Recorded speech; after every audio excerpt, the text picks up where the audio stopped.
Hi there, I'm David. And I'm Con, and welcome to another episode of Camera Peeps. David, this is a special episode. It's post-NAB 2018. And we just need to clarify for some of our Australian viewers, NAB stands for the National Association of Broadcasters, which is the US engineers basically in the TV and film industry. That's Yep, it's their convention where they show off all their broadcasts, and these days cinema wares.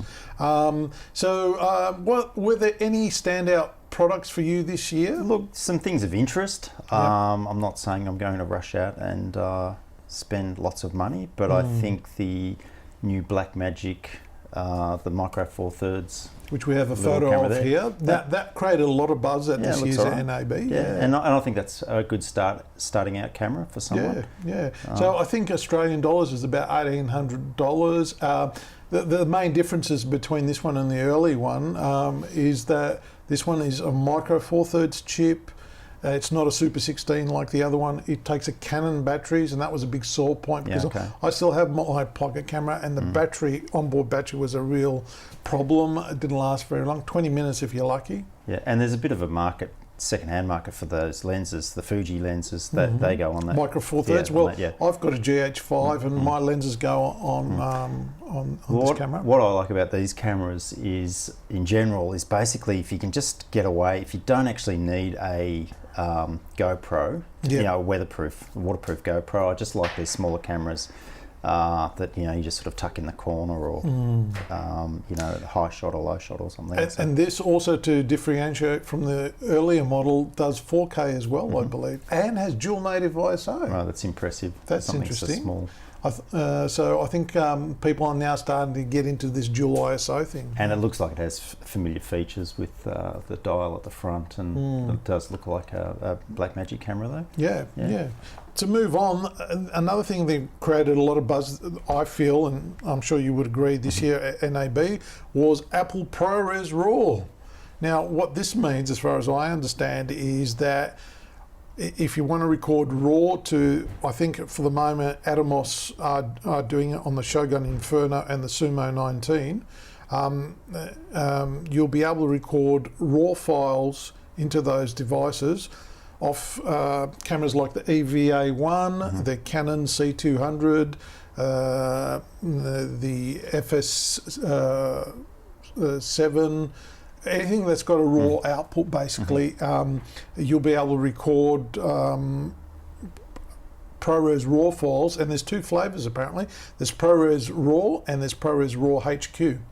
So basically you'll have the benefits of RAW recording with small file sizes that are manageable, that you can even edit with on a laptop. And that's huge. That was big news. Yeah, okay. Probably not for me. Yep. I can't imagine how much memory you would need to. Yeah, well, before, if you want to record even cinema DNG files, which all get sort of recorded as separate JPEG files, it's hard to work with those sort of files or move them around, and you needed special applications that could read those files.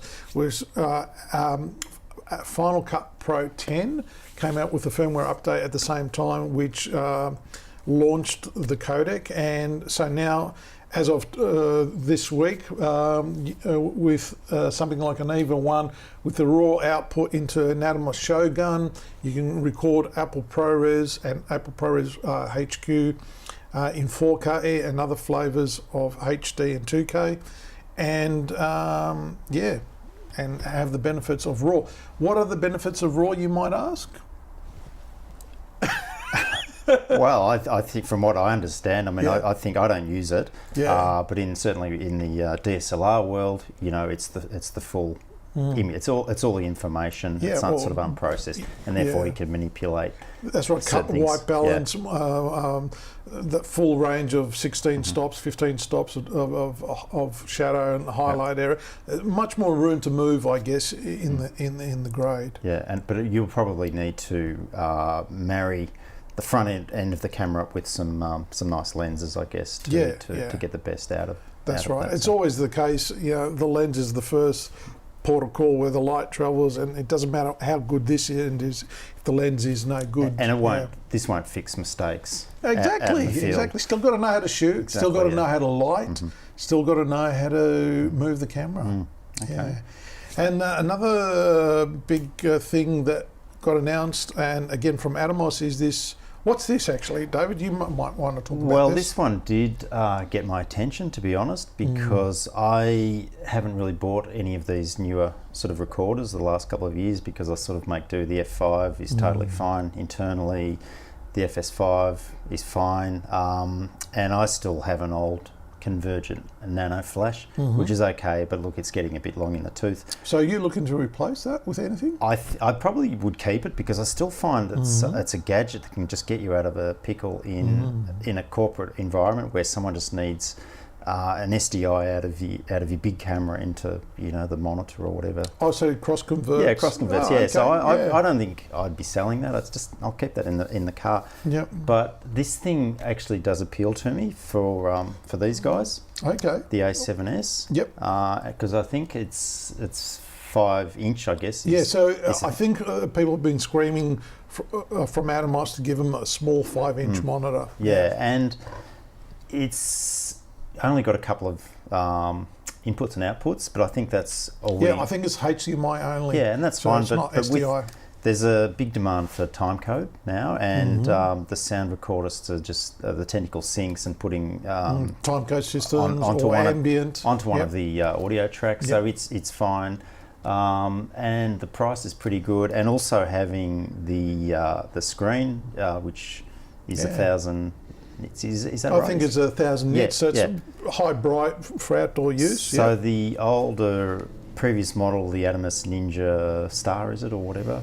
The little thing that was made to go on drones, but no screen. You really couldn't see what you were doing. Yeah, and this thing actually looks really good, and the price isn't that terrifying either. So what is the price? $600 and something US. So I guess it'll be $1,000 for us. But I have two A7Ss, and I must admit I'd probably buy, if I do purchase these, I'll probably get two of them, because they are problem solvers because of the 29-minute file. Oh, that's right. That these cameras do, and I just like the idea of, just getting more out of this camera, basically. And it'll fit very nicely on the hot shoe. I think it's a good size. It's a good size, and I think that's possibly why they've done it. They've sort of decided that, well, bigger isn't always better. Yeah, for those sort of configurations. And I see a lot of use for this on the Movies as well. Oh yeah. So I think that'll be nice, because it's amazing how quickly things change, because I think at the end of 2017 the Small HD brought out this ultra bright, and I was thinking, oh, that could be good, but it's a bit expensive. But you know what, wait a couple of months and does the Small HD 5-inch ultra bright record? I don't think it does. No, so it's just a monitor. So you get the benefits of recording. Yes. And I don't know if this does ProRes RAW as yet. I think it has the processing power to do it, but I don't think there's any camera that will as yet output ProRes RAW. It's not an issue for me. Look, these cameras for me are B and C cameras in big interviews, and I like the idea of just fast setups, just sitting on the hot shoe. That actually does quite appeal to me. Okay, so one last announcement. I think they made a couple of other camera announcements. Palm quarter size cameras, 4K cameras. But this is the awaited FS5 Mark II. What do you know about this camera? Look, not a lot. It's more to do with the colours, I believe, isn't it? Yeah, the guts of it, the process. I think they're trying to match it to their new Venice camera, the Colour Science. Yeah. Look, I love my Mark I, and I'm not in any hurry to update it. I don't see the point. This would be a great camera if you hadn't bought the Mark I, or if you were just sort of stepping up from like the Blackmagic Cinema camera, if you were just elevating yourself. It's not for me, but it's nice, I guess. Not enough of changes to make you want to upgrade? No, and I sort of think if it had a time code input or something. Just which I think is lacking in this sort of camera. And we're sort of going, well, look, we're just making do now with the Tentacle syncs and just putting time code onto one of the audio tracks. So I love the camera, and once again, we are in business, and if a whole heap of us rush out and try and sell our Mark 1s just to buy new ones, well, when do you start making money on it? So we got to figure that into our business model, return on investment on gear. We can't just keep, each time a new model comes out, especially if there's not many differences as this one. Same thing happened with the FS7 Mark II.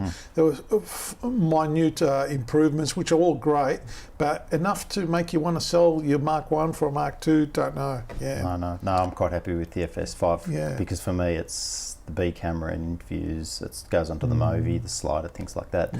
And still does what you want it to do. Still does the job, and we just get around the time code thing, either with the clapperboard or the Tentacle sync or whatever. So okay, well, those for us were the 3 or 4 things that really came out of this year's NAB. Yeah, and look, I didn't really monitor it apart from what was sort of getting shared on social media. I noticed a few things have kind of died off. Like, we didn't sort of hear a lot about drones. Oh, that's a good point. Yeah, every other NAB, there was drone this, drone that. Everyone had a drone coming out. There was a special hall just for drones, I believe, right? There was not much talk. Yes, I'm not sure why that is.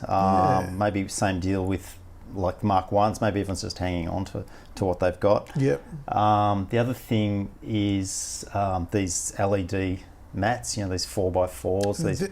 The flexible LED lights are very popular at the moment. Yeah, and look, they're not for us. I mean, I can't imagine how, even in this environment, this is a pretty typical environment for I can't imagine where that would work for me. Are you talking about the 4x4s and the 8x8 flexible? Yeah, and look, I can't speak for gaffers, but I mean, I know when they will, need to light up a big sound stage for a big car commercial or something, they're not going. I can't imagine. I can't speak for them, but they'll still be pulling out their 10Ks and their 8x8 frames, 12x12 frames, 20x20 frames, and punching big lights through them. And interestingly, that we recorded our Shimura video that we recorded that about a month ago, and it's interesting that now there's a couple of companies bringing out some accessories to repurpose some of the old lights. So I'm on the same, or we're on the same page there. So not a lot this year that really stands out. And I don't want to get the sales guys offside, but I think if your money is burning a hole in your pocket, I would suggest a really good tripod like a Satchler or a Cartoni or an O'Connor or something. Just buy some nice quality equipment, C-stands. Which will last almost your entire career, really. Yeah, look, these things will be in the camera museum. Yeah, cameras don't last very long. But you'll still have your Satchler tripod or your O'Connor tripod. So as I say, if you really feel like you need to spend some money, I'd be just going some nice accessory cutters. Basic sailcloths, grip, lighting like, gear. Doesn't matter what fashion trends come and go, they still work. Well, look, I had a big interview. I shot a big interview this week, and I had a sort of 99%.